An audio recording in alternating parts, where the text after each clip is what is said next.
Oui, mais claquettes, chaussettes, attention. Entendons-nous, on a stylisé le truc. Voilà. Là, on essaye d'expliquer un truc à nos contemporains.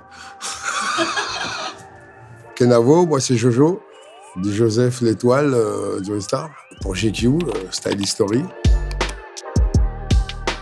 Aujourd'hui, on est là et on parle encore de nous. Ça prouve que quand même, il y a une force quelque part. Kangol, c'est le truc du moment, c'est B-boy, quoi. Voilà, quoi. Il faut savoir qu'on est en France, donc à l'époque, pour trouver Kangol, c'est des gens qui rapportent ça des États-Unis. Donc je sais même pas si cette casquette m'appartenait, en fait. Mais j'étais très fier de porter ce petit kangourou de façon, quoi. Je pense qu'à part Squat et Solo, qui avait déjà la lecture de ce qu'on était en train de faire, moi, je pense pas que je m'étais looké pour passer à la télé, là. J'étais dans mon quotidien, là. Tu remarques un truc, c'est que moi, je n'ai qu'une casquette Kangol sur moi, alors que l'autre a un Bob Kangol, un blouson Def Jam, l'autre, il a un New York Yankees. On n'était pas dans la même strate, c'est-à-dire que les deux personnes sur le côté Solo et Squat étaient déjà allés à New York, alors que moi, j'avais jamais mis les pieds là-bas. Donc, moi, j'étais dans l'imaginaire très extrapolé du truc, quoi. On était polyvalent, quoi. C'est-à-dire qu'on faisait du graffiti, mais on ne sait jamais comment on va se finir la journée, donc on est habillé en fonction de ce qu'on va faire, tu vois. Mais je pense qu'à mon avis, Kouchel et moi, on sortait de chez le coiffeur et il était plus satisfait de sa coupe de cheveux que moi de la mienne. Moi, en fait, j'ai des lauriers, là, sur le... Du coup, j'ai mis un calot. Mais comme tu vois, c'est casquette Gavroche, sweat, machin. Lui aussi était déjà allé à New York avant moi, donc tu vois, il a déjà ce truc camo, machin. Il n'y a pas encore les Aywear, tu vois. Prenez le 7 en famille, appelez la banlieue de Paris. Depuis tout jeune, je gravite avec le but unique. Ah bah là, ce qui s'est passé, c'est qu'entre-temps, on a rencontré Franck Chevalier, qui est devenu notre manager, attaché de presse chez Gauthier, qui était en même temps le mec de Nina Hagen, machin, nanana. Enfin, tout ce que tu vois là, c'est influence Franck Chevalier, parce que c'est Stéphane Senaoui derrière, enfin, tu vois. D'un seul coup, on s'inscrit dans l'univers. À l'époque, ça s'appelait pas comme ça, mais fashionista. Ah Est-ce que tu peux nous décrire la tenue? Bah, je suis déguisé en ticket de métro de l'époque. On était dans une résonance, c'était un moment très hype à New York, parce que nous, on était plutôt New York. Il y avait ce genre de tenue, sauf qu'on est en France et que nous, on va pas acheter nos tenues sur... je crois que c'était la 142e ou je sais plus, enfin par là. Il faut comprendre qu'on est dans une période où le clip vient d'arriver, en fait. Donc nous, quand on nous parle de clip, on comprend pas exactement. On est très sceptiques, c'est-à-dire... Nous, on a l'habitude de faire des interviews filmées où on vient comme on est, et là, d'un seul coup, il faut se caper. Il faut comprendre que Franck Chevalier était une parure de mode. Le mec, si tu le vois, il est très grand, blond, avec des cheveux très longs. Pendant qu'il te parle, t'as deux mecs qui sont là, qui le regardent de la tête aux pieds, mais ils venaient avec des kilts, on l'appelait jupe, on l'appelait cheveux. Comme j'étais un peu réceptif à ça, j'ai réussi à engrainer les autres. Parce que je te dis, les premières fois où tu dois caper Cool Chain et tout ça, leur dire « Ouais, mais non, c'est bien, je te jure, c'est bien, ça te va ». Et machin nana, et les mecs ils disent « T'es sérieux là, Renoir ?» C'est une conversation assez longue. Là, est-ce que tu peux nous décrire ta tenue? Déjà, je crois que ce que j'ai au pied, c'est la première collab Yoji Adidas, tu vois, Y3. Je pense qu'en haut, on est chez Gauthier. Puis moi, j'y prends goût tout de suite, en fait, à ce truc-là, quoi, en fait.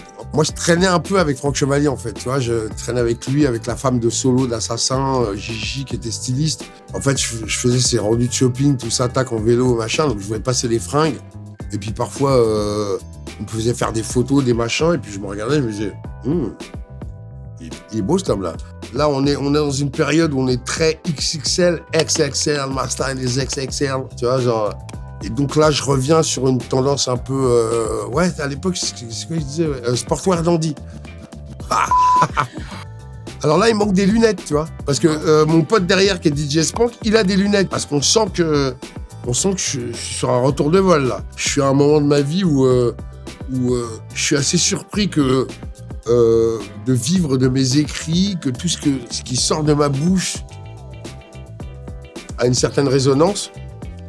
Tu es le premier à avoir amené, popularisé les grills en France. Il y a un côté shine, protège-dents, tout, quoi. Je me rappelle, c'était des premières qui étaient en 18 pour en 14, donc qui étaient assez épaisses. Si tu voyais dans quel état elles étaient rayées, tac, c'est-à-dire que moi, j'ai vraiment mordu le mic, quoi. Attends, on clique, on est... Voilà, quoi. Aujourd'hui, je suis no logo, mais à l'époque, on était... voilà. Eh bien, J'ai la sensation que tout ceci est assorti. On a ce t-shirt qui pour moi sont mes couleurs. Comme dirait Cool Chain, quand on n'a pas grand-chose, représenter les siens, c'est déjà quelque chose. Et bon, bah, t'as sorti autour, quoi. Je crois que là, c'est notre premier zénith ou un truc dans le genre. Là, j'ai l'impression d'être au top de mon game, là, tu vois. En plus, on est un peu dans une passation entre le style b-boy années 80 et le style doo-wop qui arrive 90, bam bam, tu vois. Putain, 3 heures maintenant que je l'attends. De faire la bonne kilomètre. Le look, là, il est axé autour du t-shirt. J'avais trouvé ce logo aux États-Unis, qui a une vraie histoire, Negro League, les premiers joueurs de baseball noir, tout ça, tac, tac. Et ouais, je suis un peu dans un truc où je commence à me conscientiser sur certaines choses et tout. On est à la sortie des droits civiques, enfin, dans cette période-là. Et c'est juste, voilà. Donc la Negro League était un truc qui n'existait que d'un côté, quoi. Enfin, dans la tête des Noirs. J'aurais quand même dû mettre des lunettes ce jour-là. Je sais pas ce qui m'a pris. J'ai dû oublier, en fait. Je devais en avoir et je les ai oubliés quelque part. Alors, là, c'est à Nantes, en 91. Ah ouais? Ouais. Putain, il est svelte, il est beau, hein. Et il porte, Marité et François Girbeau. Ah ouais? Bah ouais, je reconnais le petit logo là, tu vois, juste sur la tac. Et c'est eux qui en France ont fait les premiers trucs un peu baggy, bouffants. Les coupes étaient juste magnifiques. Oui, Avec les poches, bam, tac. Non mais sincèrement, le Girbeau, il était tellement bien coupé. Il y avait ce truc, les poches arrivaient là. Il avait un côté baggy, sans, tu vois, par rapport à la photo qu'on a vue avant. Il faisait déjà l'effet calcif baissé, tu vois. Ils avaient fait, la coupe était vraie. Et ce que j'aime, moi, par-dessus tout, un peu, tu vois, un baggy Sarwell, tu vois, façon tac, avec un jean assez épais. À chaque fois que tu fais un mouvement ou autre, c'est génial. T'as l'impression d'être protagoniste et spectateur à la fois. Quand tu portes un jean Marité François Girbeau. Entre gens bâtir un mort de Loufia. On vivra en nos troupes, toi et moi. Et ce soir, faut que ça brille, faut qu'on enquille, je veux des flics. Alors là, tu réveilles, là, on est vraiment sur une erreur. En fait, on sort chez Comate, Ouais. qui a continué, qui a perduré, quoi. Là, on sort ce truc un peu blanc, machin, et c'est tout ce que je trouve à faire, là. Personne ne m'a dit, mais où t'as mal, quoi? Pourquoi t'es habillé comme ça? À quoi bon? C'est très ambigu. Et puis un jogging avec des bottes, enfin avec des boots aux pieds, rien que l'énoncé. Jogging bottes. Là, on est sur un truc où je suis dans la thématique de ce qu'on vend, en fait. L'album s'appelle Caribbean Dandy. Quand je rentre dans la rade, je suis comme un dieu qui s'amène. Même le feeling me mène. Je suis impérieux et je suis... L'homme est universel et pareil sans salut. On est sur un truc où on voulait faire plusieurs volumes. D'ailleurs, c'est peut-être pas fini. Ça, c'est les Dandy. Tu vois, c'est London. C'est la communauté caribéenne, nigériane, London.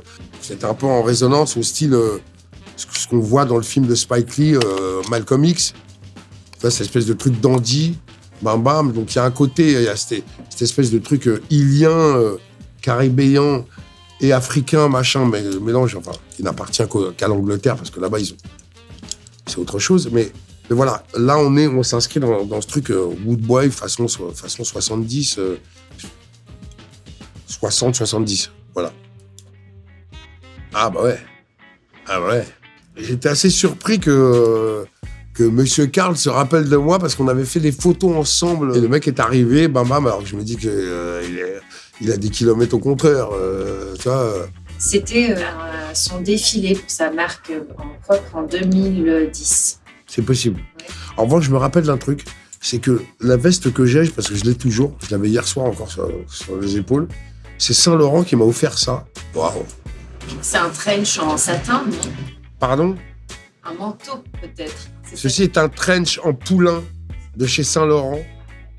Et la coupe, elle est mais sale. Et donc tu dis 2010, tu vois le truc, il est impeccable. Je peux te dire un truc, c'est que les chaussures, c'est des Clarks de chez Pierre Hardy. Tu sais qu'on a dit de nous qu'on était le groupe le plus rap, le plus rock. Voilà. Ceci sera ma réponse. Ah non, ça c'était magnifique. C'est une pub Chevignon avec Nils et Nico. Non, mais magnifique. Ouais, magnifique. Mais j'ai porté du Chevignon, ouais. Je troquais des trucs qui avaient été dépouillés quand j'étais jeune, les doudous de Chevignon, là, les Doc, machin, mon cul, c'était... Là, tu donnais l'impression d'être au top de ton game. Même si tu dormais dehors, t'avais ça sur toi. Voilà, mais... non, ouais, Chevignon, c'est une marque mythique, tac. Ouais, défilé Kenzo. Eh ben, j'étais... ah oui, non, ça y est, ça me revient, là. Putain, j'avais pris la plus sale et j'étais venu en 2 roues. Donc, j'étais pas content, en fait. Mais je l'ai toujours, ce truc-là, cette espèce de Teddy imperméable, machin, un peu 3/4. Tac, c'est marrant, je l'ai toujours. Ça, c'est un truc, je m'en suis pas séparé. Et ça, regarde. Là, je porte un truc. Ça, c'est l'an 20. C'était une collection d'avant. Là, ils avaient des vrais trucs à me proposer. Et parmi tout ce qu'ils m'avaient proposé, il y avait ce truc-là que je trouvais assez curieux. Et donc, où on me dit, non, mais c'est un vrai impair, c'est machin, nanana. Et en fait, je leur ai dit, bon, bah, vous savez quoi, les gars, il pleut demain, apportez-moi celui-là. Et ce truc, il est efficace, il descend jusque-là, il est bas. Après, il est dans des couleurs. C'est marrant parce que ça me rappelle des années 80, quoi. Ces couleurs, le rappel, le machin. Écoute, ça me rappelle une époque. Ah, bah ouais. Ah, là, il est. Là, tu sens qu'il est tranquille, là. Parce qu'il est quand même en chaussettes, en claquettes chaussettes. Oui, mais claquettes chaussettes, attention. Entendons-nous, on a stylisé le truc. Voilà. Là, on essaye d'expliquer un truc à nos contemporains.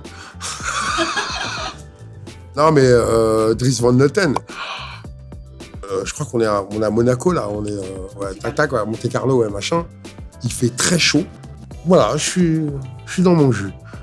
Je suis bien. Là, c'est le défilé Marine Serre, ouais.